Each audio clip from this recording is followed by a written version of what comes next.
நேத்து அவசரமா தஞ்சாவூர் போக வேண்டிய வேலை இருந்தது. பாயிண்ட் டு பாயிண்ட் பஸ்ல ஏறிவிட்டேன். கொஞ்சம் தூரம் போன உடனே ஒரு ஆளு இந்த ஸ்பீடு பிரேக்ல உடையாந்து ஏறினா. ஒரு ஆளு கையில கட்டிக்கிட்டு கண்ண கரேன்னு பயங்கர மீச வச்சுக்கிட்டு பரட்ட தலையோட ஒருத்தன் ஏறினான். ஏறினத கண்டக்டர் பார்த்து யோ மேலே ஏறு மேலே ஏறி கீழே உந்துறாத மேலே ஏறுன்னு வந்தாரு. வந்தவர் கேட்டாரு என்ன ஊருக்கு போறேன்னு கேட்டார். இவன் ஃபுல் ஓடுல இருக்கான், பயங்கரமா குடிச்சிருக்கான். என்ன ஊருக்கு போறேன்னு கேட்டவன இவன் சொல்றான் கண்டுபிடி பாப்போம்னா. கண்டக்டருக்கு மொழி பிதுங்கி போச்சு. எனக்கு டிக்கெட் தான் ஏன் போட தெரியும், நீ மேலே ஏறினார்ல. இவன் இப்படியே உட்காரத்துக்கு இடம் பார்த்தான் பாருங்க. எனக்கு பக்கத்துல ஒரே ஒரு இடம் தான் இருந்தது, வேற இடமே இல்லை. வந்து ஒரு இடி இடிச்சுட்டு உட்கார்ந்தான். நான் நாத்தம் தாங்க முடியாம எழுந்திச்சேன். எழுந்த உடனே முறைச்சான், உட்காந்துட்டேன். அடிப்பான் போல இருக்கு. இது எதிரா வம்பா போச்சுன்னு அப்படியே கூனி குறுகி உட்கார்ந்தன்ல. கொஞ்ச தூரம் பஸ் போச்சுங்க. அவன் என்னை பார்த்து நான் பதிலுக்கு ஹேங்கிறதா இல்ல நான் சும்மா உட்கார்ந்துருக்கிறதா? எல்லாத்துக்கும் மேல அவன்கிட்ட அடி வாங்காம இருக்கணும். அடி வாங்கறத பத்தி கூட கவலைப்படல. என்கிட்ட படிக்கிற பையனு 2 பேரும் இந்த பஸ்ல வரான். மறுநாள் பள்ளிக்கூடம் முழுதும் சொல்லுவான், சார் நேத்து நாங்க பார்த்தோம்பா. இது பள்ளிக்கூடம் முழுதும் தெரிஞ்சிடும். நான் இதை வந்து என்னடா செய்யறன்னு அவன் ஹேனால நானே ஹேன்னு விட்டேன். என்ன விட்டுலாம்ல. அதுக்கு பிறகுதான் ஆரம்பிச்சான் பாருங்க. இன்னும் ரொம்ப நாள் என்கிட்ட பழகிற மாதிரி அவன் சொல்றான், நான் நினைக்கிறேன் தஞ்சாவூர் பெரிய கோயிலை தூக்கிட்டு போய் திருச்சியில வைக்கிறது, திருச்சியில உள்ள மலைக்கோட்டையை தூக்கிட்டு வந்து தஞ்சாவூர்ல வைக்கலான்னு நினைக்கிறேன், நீ என்ன நினைக்கிறேங்கிறான். இப்ப நான் அடி வாங்குறது உறுதி. இப்ப நான் வைக்கலான்னு சொல்றதா வைக்க முடியாதுன்னு சொல்றதா? அடிக்கு பயந்துட்டு என்ன பண்ண, வைக்கலான்னு விட்டேன். அவ்வளவுதானே நான் சொல்லலாம். வைக்கலான்னு சொன்ன பாருங்க, உடனே அவன் பரட்டி கேட்கிறான், அது எப்படி வைக்க முடியும்? அது எப்படி வைக்க முடியும் பாருங்க, வைக்க முடியாதுன்னு விட்டேன் அடிக்கு பயந்துக்கிட்டு. இப்ப அவன் என்ன கேட்கிறான், தண்ணி போட்டு வந்துட்டியான்னா. அவன் என்ன கேட்கிறாங்க, தண்ணி போட்டு வந்துட்டியா, இன்னும் முதல்ல வைக்கலாங்கிற அப்புறம் வைக்க முடியாதுங்கிற. அவன் பேசினது கூட பரவாயில்ல. பின் சீட்ல 2 பேரும் உட்கார்ந்துட்டு பேசிக்கிறாங்க. குடிகார பயிலுவோம் அந்த ஆளு எண்ணி சேர்த்துட்டான். குடிகார பயிலுவோம் தண்ணி காலையிலேயே தண்ணியை போட்டு வந்து பஸ் என்ன அதம் பண்றானோ பாருன்னா. அந்த 2 ஆள்ல ஒரு ஆள் சொல்றாரு, அந்த பரட்ட தலை கைலி கட்டிட்டு இருக்கானே அவன் கூட கொஞ்சமா குடிச்சிருப்பான் போல் இருக்கு. இந்த பேண்ட் சட்டை எக்கச்சக்கமா குடிச்சிருப்பான் போல் இருக்கு. மனுஷன் நொந்து போறங்க. எந்த வகையில நொந்து போற பாருங்க. ஒரு ஆள் என்ன பண்ணா, காலண்டர் அடிக்கிறதுக்கு காலண்டரை கொண்டாந்து வச்சு ஆணியை கொண்டு வந்து சுத்தி ஆள அடிக்க போனான். இது எல்லாரும் நம்மளும் செய்யறோம். நம்ம காலண்டரை புடிச்சுக்கிட்டான். பக்கத்துல ஒருத்தவன் ஆணி எடுத்து கொடுத்தான். ஆணியை எப்படி வச்சு அடிக்கணும், கூர்ப்பை வச்சு அடிக்கணும். இவன் கொண்டைய கொண்டி அதுல வச்சுட்டு சுத்தி ஆளை எடுத்து அடிக்க போனா பாருங்க. அடிக்க போனவன் நிறுத்திவிட்டு ஆணி செஞ்சவன் சண்டைக்கு போறான். ஆணி செஞ்சிருக்கான் பாரு, ஆணி கூறு வைக்க வேண்டிய இடத்துல கொண்டைய வச்சிருக்கிறான், கொண்டை வைக்க வேண்டிய கூறு வச்சிருக்கிறான். கூறு கட்ட பையன். இவன் சொன்னது கூட பரவாயில்ல. இந்த சுத்தியல் எடுத்து கொடுத்தான் பாருங்க. அவன் சொல்றான், அண்ணன் ஆணி நல்லா தானே செஞ்சிருக்காங்க பாருங்க, கூர்ப்பு இந்த பக்கம் இருக்கு, அது அந்த சவுத்துல அடிக்க வேண்டிய ஆணின்னா. வீட்டை விட்டு வெளியில வந்தா எப்படி நடக்க. நான் ஒரு முதுகலை ஆசிரியர். என் மாணவனை ஒரு பாட்டு அருமையா அண்ணாமலை பிள்ளை மாணவர்கள் பாடினாங்க, நீராறுங்கிற பாட்டு. என் பையன் பாடுறான்னா, நீராறும் கடலுடுத்த நிலமடந்த கடிலொழுகும் நீராறும் நான் நிறுத்துறேன். வேற யாராவது பாடுறீங்களா? இன்னொருத்த சார் நான் பாடுறேன் சார். நான் பாடுறா சார், நீராறுங்கடலுத்த மெட்டுல பாடுறான் சார், நான் பாடுப்பா அப்படிங்கிறேன். அவன் பாடுவாங்க, கத்தாட கண்ணால குத்தாத நீ என்ன, இல்லாத இடுப்பால இடிக்காத நீ என்ன. எங்க போய் நிற்கும்? ஒரு தமிழ்த்தாய் வார்த்தை பத்தி தெரியுதோ இல்லையோ, தமிழ்த்தாய் வார்த்தை இப்படி சின்ன பின்னமாக்கக்கூடிய அளவுக்கு, இந்த அளவுக்கு உணர்வு இல்லாம போனதுக்கு யார் காரணம்? உங்களை மாதிரி ஆசிரியர் இருக்கிறது. ஆகவே இன்னைக்கு விவசாயி நொந்து கிடக்கிறான், படிச்சுட்டு வேலை இல்லாம இருக்கிறாங்க நொந்து இருக்கிறாங்க, குடும்பத்தில் உள்ளவங்க நொந்து இருக்கிறாங்க, எனது அருமை மாணவர்கள் தேர்வு எழுதிவிட்டு என்ன ரிசல்ட் வரும் நொந்து இருக்கிறாங்க. எப்படி பார்த்தாலும் இந்த வாழ்க்கை என்பது மிகவும் நொந்துதான் இருக்கிறது என்று சொல்கிறேன். ஐயா, நான் ஆரம்பத்திலே சொன்னேன், நொந்து போறது குடும்பத்துல தான் நொந்து போறோம்னு சொன்னேன். குடும்பத்துல மனைவிட்ட நொந்து போறோம், வகுப்புல மாணவர்கிட்ட நொந்து போறோம், வெளியில சமுதாயத்தில் நொந்து போறோம்னு சொல்றோம். எங்க அம்மாவுக்கு வயசு 84 வயசு. உடம்பு சரியான ஒரு நாள் 6:45 மணிக்கு காலைல ஏஞ்சாங்க. அதுக்குள்ள என் மனைவி தலைமாட்டில் விளக்கு கொளுத்தி வச்சுட்டான். நான் அப்ப நொந்து போகாம என்ன செய்யறது? என் மனைவி பேரு அபிராம சுந்தரின்னு பேரு. ஆமா, அபிராம சுந்தரின்னு நான் கூப்பிட்டேன்னா உள்ளே நீ நுடுவா. இதுக்காக நான் என்ன பண்றது? அபின்னு கூப்பிடுறது. ஆமா, அபி.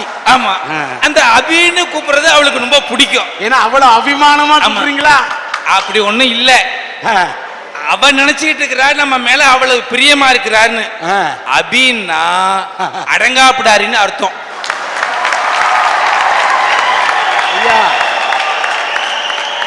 இப்பத்தையா புரியுது நீ ஏன் நொந்து போறன்னு. ஆனா இந்த ரகசியம் அவளுக்கு தெரியாது. அவ இன்னைக்கு வரைக்கும் நம்மள வந்து அபி அபின்னு கூப்பிடுறாங்க, செல்லம்மா அப்படின்னு தான் நினைச்சிட்டு இருக்கா. எத்தனை வகையில நான் நொந்து போறேன். இன்னைக்கு ராத்திரி தான் சிதம்பரம் ரகசியம் உமக்கு இருக்கு. அது யாரும் போன் பண்ணாம இருக்கணும்.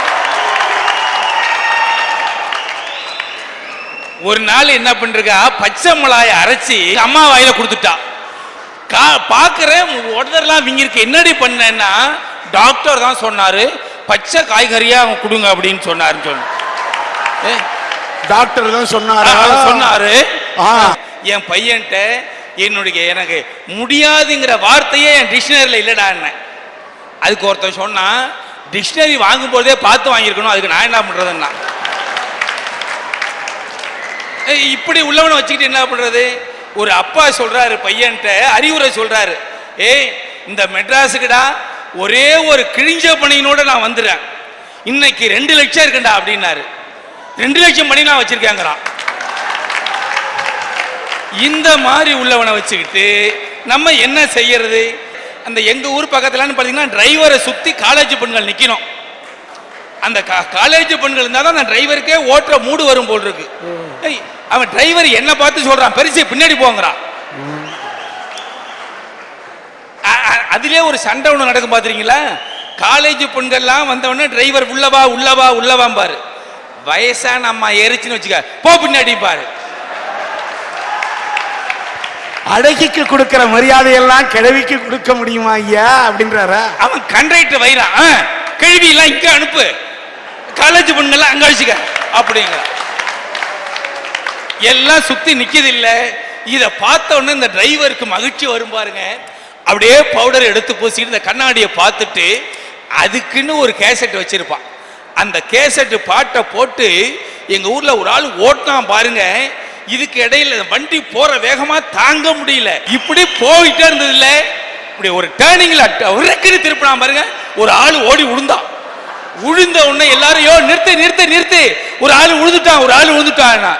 டிரைவர் சொல்றாரு பொறுமையா, கண்டக்டர் விசில் அடிச்சாதான் நான் நிறுத்துவேன். யோ விழுந்ததே கண்டக்டரியான்னா.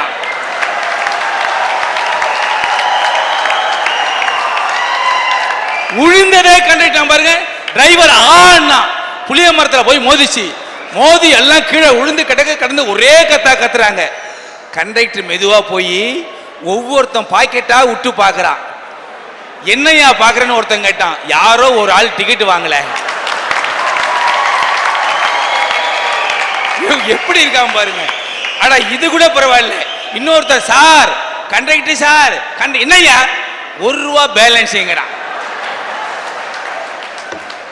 இது கூட பரவாயில்ல. இன்னொருத்தர் சொல்றான், ஐயோ கை போயிட்டுது ஐயோ கை போயிட்டுதுன்னா. கண்டக்டர் பண்ணாரு, ஏன் கத்துற? கை போனா கத்துணுமே, நபர் பக்கத்துல தலைய போயிட்டுது ஒருத்தவனுக்கு, அவன் கத்துறானாடா, அவன் கத்தாம இருக்கா, நீ கத்துறியடா அப்படின்னா. இப்படியே சொல்லிக்கிட்டே இருந்தான் பாருங்க. இப்படி கைய வச்சா அந்த கண்டக்டரோட காதை காணும். இப்ப கண்டக்டர் கத்த ஆரம்பிச்சா, என் காதை காணும் என் காதை காணும் என் காதை காணும்னா. ஒரு ஆள் எடுத்துக்கொண்டாந்து இந்த காதா பாருங்க சாருன்னா, கீழே கிடக்குது இந்த காதா உங்க காதுன்னா. அதுக்கு கண்டக்டர் சொன்னா, இது இல்லை, என் காதுல பேனா வச்சிருப்பேன்.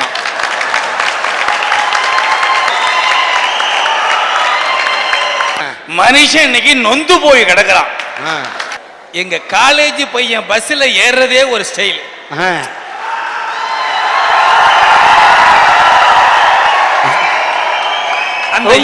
இந்த காலேஜ் பையன் ஏறது ஸ்டைல், காரணம் ஒரு மயில். அதனாலதான் பல பேர் ஆயிடுறான் ஃபெயில்.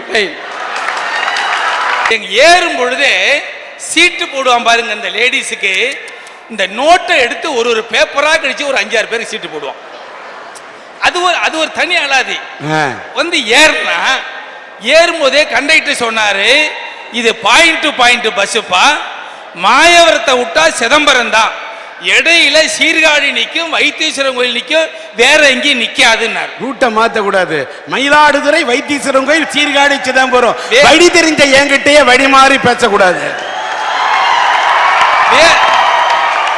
அவர் சொல்லி ஏத்தினாரு. இவன் வந்து 3000 ரூபாய் காசை கொடுத்து கதிராமங்கலம் நின்னான். கண்டக்டர் கோவம் வந்துச்சு, ஏப்பா இவ்வளவு தூரம் சொல்லி சொல்லி தானே ஏத்துனேன், நீ இப்படி ஏறிக்கிட்டு இப்படி சொல்றியே, நிக்காதுன்னாரு. இவன் சொன்னா, நிக்கும் சார், நீங்க போங்கன்னா. எப்ப நான் கண்டக்டரா, நிக்காதுங்கிற சார், நிக்கும் சார், போங்க சார். கண்டக்டர் கொஞ்சம், ஓஹோ நிக்கிதா பாப்புண்டி அப்படின்ட்டு லாங் விஷயில கொடுத்தாரு. வேகமா வண்டி போயிட்டு இருக்கு. பார்த்தான், இவன் கதிராமங்கலத்தில் இறங்கணும். எங்க பையன் பாயிண்ட் பாக்கெட்ல விட்டான், சிகரெட் எடுத்தான், பத்த வச்சான். கண்டக்டர் உடையாந்தாரு, யோ அங்க பாரு அங்க பாரு, என்ன எழுதியிருக்குனாரு. நான் பார்த்துட்டேன், நீ பாருன்னா. என்ன எழுதியிருக்கு? புகை பிடிக்க கூடாது, பிடித்தால் டிரைவர் மற்றும் கண்டக்டரால் இறக்கி விடப்படுவதுன்னு இருக்கு. இறக்கி விடணும்.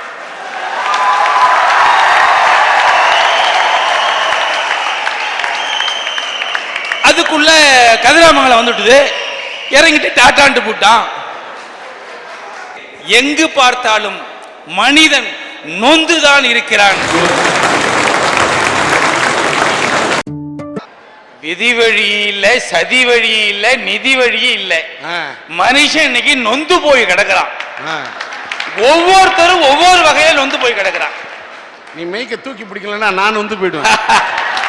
ஒவ்வொருத்தரும் ஒவ்வொரு வகையில நொந்து போய் கிடக்குறாங்கய்யா.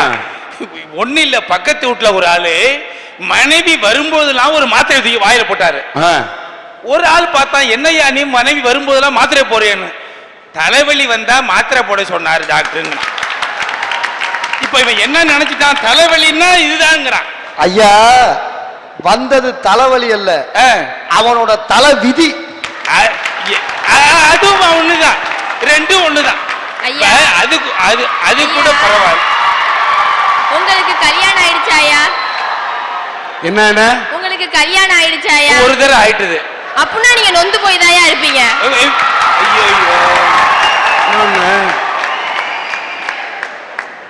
இது என்ன லொல்லு? கல்யாணம் ஆயிடுச்சானா ஒரு தடவை ஆயிடுச்சுன்னு உள்ளத சொன்னேன். இது என்ன, எனக்கு ஒரு தடவை ஆயிருக்குன்னு சொன்னேன். ஏன் இன்னொரு தடவை பண்ணிக்க? யாரு வேணாம்னா செஞ்சிருவானா? பெட்டிஷன் கொடுத்தா உள்ள போக வேண்டியிருக்கும். நான் பண்ற பாடு எனக்கு இல்ல தெரியும். ஐயா, கல்யாணம் ஆன புதுசுல வீட்டுக்கும் பக்கத்திலேயே பள்ளிக்கூடம். 4 அடிச்ச உடனே உடையாந்து என் மனைவியை பார்ப்பேன். ஒரு ஆசை அந்த முகத்தை பார்க்கணும்னு. ஒரு அருமையான சினிமா பாட்டை பாடி என் மனைவி என்ன வரவேற்பான். அந்த பாட்டுக்கு ஆசைப்பட்டு பியூனு மணி அடிக்கலன்னா கூட நான் அடிச்சுட்டு விடாந்துருவான். அவ்வளவு ஆசை. அந்த பாட்டை பாருங்க, என் மனைவி பாடுவா. வாராய் நீ வாராய், போகும் இடம் வெகு தூரம் இல்லை, நீ வாராய். இந்த பாட்டை கேட்டா எல்லாருக்குமே ஆசை வருது இல்ல? எனக்கு வந்தது. எங்க ஸ்டாப் ரூம்ல இதை வச்சு நான் சொன்னேன், என் மனைவி இந்த பாட்டை பாடிதான் என்ன வரவேற்பான்னு. அந்த வருஷம் ரிட்டையர்ட் ஆகிற ஒருத்தர் சொன்னாரு, என்னது இந்த பாட்டா என்னாரு? ஆமா அண்ணா. அட பாவி, சொல்றேன் கேட்டுக்க, இந்த பாட்டு எந்த படத்துல வந்து தெரியுமான்னாரு. தெரியாது என்ன. சொல்றேன் கேட்டுக்க, மந்திரி குமாரின்னு ஒரு படம், அதுல கதாநாயகனும் கதாநாயகி இந்த பாட்டை பாடிக்கிட்டே மலை உச்சிக்கு போவாங்க. பாட்டு முடிஞ்ச உடனே கதாநாயகி கதாநாயகனை மலையிலேருந்து ஊட்டி தள்ளுற பாட்டுன்னாரு. நான் கேக்குறேன் ஆ. இந்த பாட்டு எந்த படத்துல வருதுன்னு கூட தெரியாம ஒரு பொம்பளை பாண்டா பின்னாடி போனா நாடு எப்படியா உருப்படும்? சிந்திக்கவே முடியல. முகத்தை பார்த்தா நீங்க வர நான் எந்த பாட்டுன்னு கேட்கணுமா? காதல் வந்து விட்டால் கன்னியை சந்திக்க வேண்டும் என்று நினைத்தால் மனிதன் சிந்திப்பதை நிறுத்தி விடுகிறார். அருமை அருமை அருமை. இந்த காதல் கட்சிக்கு மட்டும் எத்தனை ஓட்டு பாருங்க. ஆமா, எங்க பையன் என்ன செய்யறான்? எங்க பையன் பள்ளிக்கூடத்தில இருந்து பஸ் ஸ்டாண்டு வரைக்கும் அழைச்சிட்டு போவான்.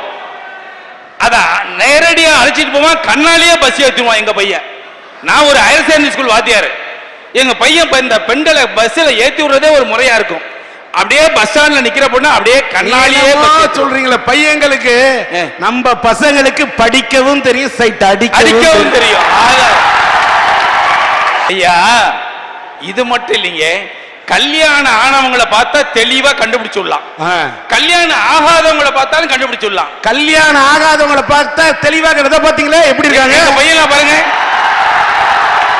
இப்ப அவங்க இவ்வளவு மகிழ்ச்சியா இருக்கிற மாதிரி நம்மளால என்னால இருக்க முடியல. 30 நாளைக்கு ஒரு தடவை என் மனைவி என்ன அத்தான்னு கூப்பிடுறா. அத்தா? ஆமா. அது எனக்கு ரொம்ப நாள் வரைக்கும் தெரியும். பிறகுதான் தெரிஞ்சது சம்பள நாளு. அதுக்கு இங்கிலீஷ்காரன் பேர் வச்சான் பாருங்க, பே. அந்த பேய வாங்கிட்டு வந்து இந்த பிசாசு கையில கொடுத்துட வேண்டியது. கொடுத்தது கூட பரவாயில்லைங்க. மறுநாள் 8:15 மணிக்கு பள்ளிக்கூடம் கிளம்பிட்டு குறுக்கி நெடுக்கி நடக்கிறேன். என் மனைவி கேட்கிறா, ஏன் பள்ளிக்கூடம் போல? போகலான்னு தான் நினைக்கிறேன், ஒரு 2 ரூபா கொடுன்னு. எதுக்கு 2 ரூபா?